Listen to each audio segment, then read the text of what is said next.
اليوم في عيد.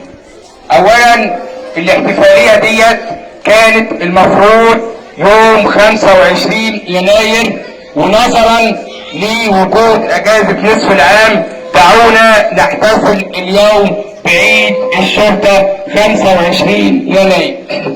بعد الترحيب بزملائي اعضاء هيئة التدريس الكرام، اعزائي الطلبة والطالبات، مصر اليوم في عيد. دي كلماتنا اليوم في احتفالية مدرستنا ميت الرخا رقم 1 بعيد الشرطة.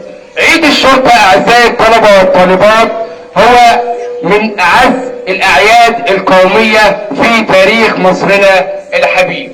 نيجي نختار عنوان للكلمة، ما لقناش الا كلمة حب، انتماء، تضحية. حب الوطن، الانتماء لهذا الوطن، التضحية من اجل هذا الوطن. الرسالة ديت بنقدمها لرجال الشرطة العيون الساهرة الباسلة التي تحمي وطننا الارض.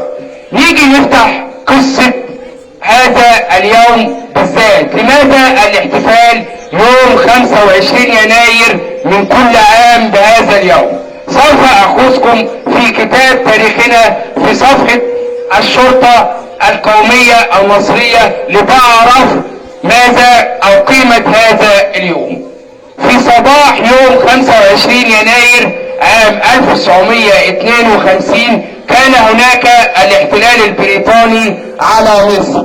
كان يريد السيطرة على محافظة الإسماعيلية وضبط أقسام الشرطة بها. أولا كان الاحتلال البريطاني مليء بالأسلحة الحديثة والمدافع، وحاول دخول الإسماعيلية عنوة أو بقوة، وطلب من رجال الشرطة تقديم أو تسليم مراكز الشرطة في الإسماعيلية، ولكن المستحيل ليس مع رجال الشرطة. رفضوا وأبوا على تسليم مركز الشرطة مضحيين بأرواحهم في ذلك اليوم. وتخليدا لهذه الذكرى نحتفل كل عام من 25 يناير بهذه الذكرى العطرة في تاريخ وطني. تاني، يبقى إذن عيد الشرطة يعتبر من الأعياد القومية التي يجب أن نحتفل بها. نيجي ننتقل إلى تاريخ بلدنا. طيب، عام 1973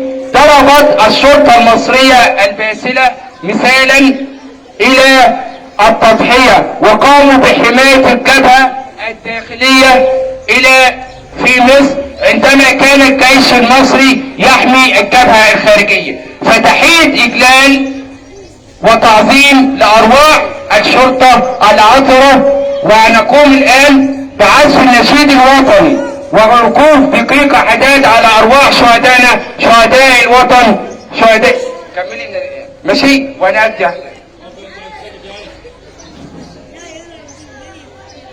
كل سنة عشان نعزف النشيد الوطني تقديرا لرجال الشرطة.